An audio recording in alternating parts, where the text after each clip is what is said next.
Agora vamos falar um pouquinho de saúde, de cuidados que você pode ter com a sua saúde, porque o sangramento nasal ou epistaxe é um sintoma comum que pode ser causado por diversas condições. O tratamento depende da causa e também da gravidade do sangramento e pode incluir medidas simples em casa. Então hoje a gente está recebendo a otorrinolaringologista, a doutora Gisele Gonzaga, para falar um pouquinho mais sobre este assunto, para a gente entender as causas e como que a gente pode cuidar.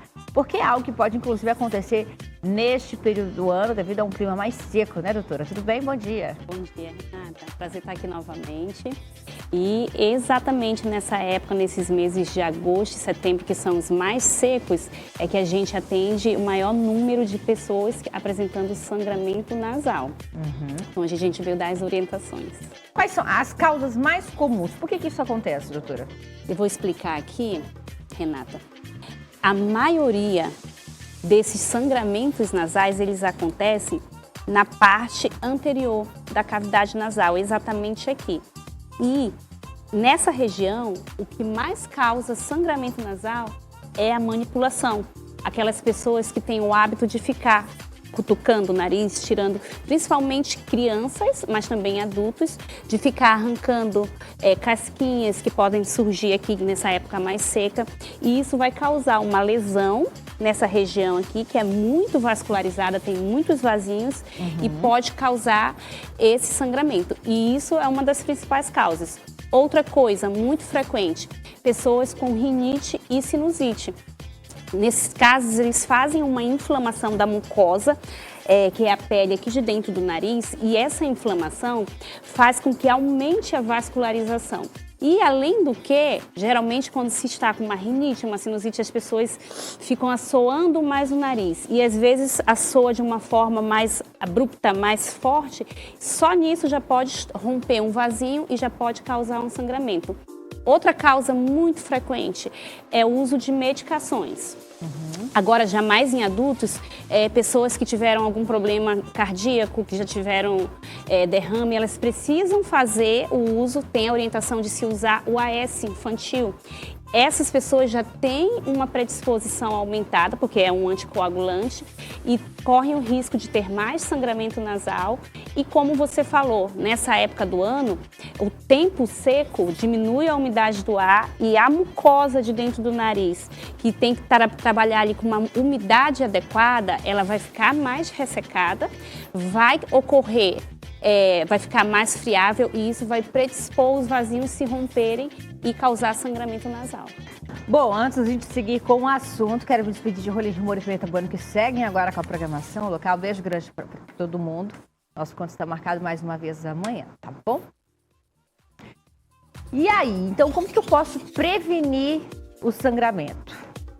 Então, se você, a primeira coisa, evitar de ficar cutucando o nariz. Nossos filhos, principalmente, quem tem filho, já deve ter visto que a criança, ela tende a ficar ali cutucando. Eu já vi minhas filhas fazendo isso. Às vezes, né? É algum incômodo. O nosso nariz, ele é um filtro e acumula as crochas aqui. Então, as crianças, elas tendem a ficar cutucando. Então, a gente tem que orientar essa criança que não faça isso, que pode ocorrer o sangramento nasal. Imagina, se tem um machucado, você fica ali, ó, passando o dedinho, isso vai piorar e vai continuar tendo sangramento. No caso, a pessoa, se caso tenha rinite, caso tenha sinusite, tem que fazer um tratamento adequado, voltado a controlar esse quadro, para que diminua essa inflamação e aí, consequentemente, também vai evitar os sangramentos. Essa época da seca é muito importante a gente ajudar o nosso nariz a trabalhar. Então, o que a gente pode fazer? Um umidificador é muito importante. A gente colocar ou um umidificador ou até mesmo toalhas molhadas, quem não tem, pode colocar, porque o ar, além da umidade diminuída, o ar-condicionado, ele resseca muito. Então, a gente usa o ar-condicionado em excesso, aquele ambiente fica mais seco, então o umidificador, uma bacia com água, toalhas molhadas vão ajudar nisso. Além de que a gente fazer a hidratação de dentro do nariz. Existem soros fisiológicos em forma de gel. São sprayzinhos em forma de gel que a gente orienta a aplicar aqui dentro do nariz. Aqueles que já vem prontinho ali para aplicação. Exato. Já em qualquer ambiente, né? Não é o soro fisiológico. Não é a lavagem normal. nasal Não. com o soro fisiológico. A lavagem nasal também ajuda. mas esse soro em forma de gel, ele vai deixar o nariz hidratado. É um produtinho que já vem pronto, já vem até com o próprio aplicador ali, né? Não é o descongestionante nasal. De forma alguma. Não, é o soro fisiológico em formato de gel, que a pessoa vai aplicar dentro do nariz e esse gel vai manter a hidratação ali por muito mais tempo do que a lavagem com soro. Mas esse também tem um custo um pouquinho maior, né, doutora? Sim. Se eu não tenho como investir nele, a lavagem nasal ali durante o dia, com repetidas lavagens, também é bacana. Sim, também é muito eficiente a lavagem nasal. E uma dica, eu sempre dou essa dica no consultório para meus pacientes, a vaselina.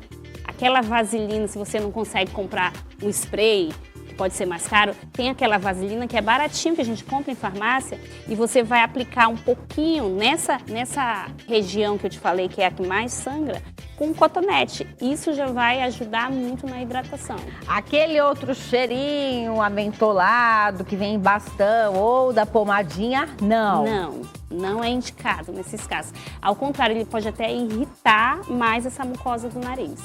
Existem fatores específicos que tornam pessoas mais propensas a esse sangramento, doutora?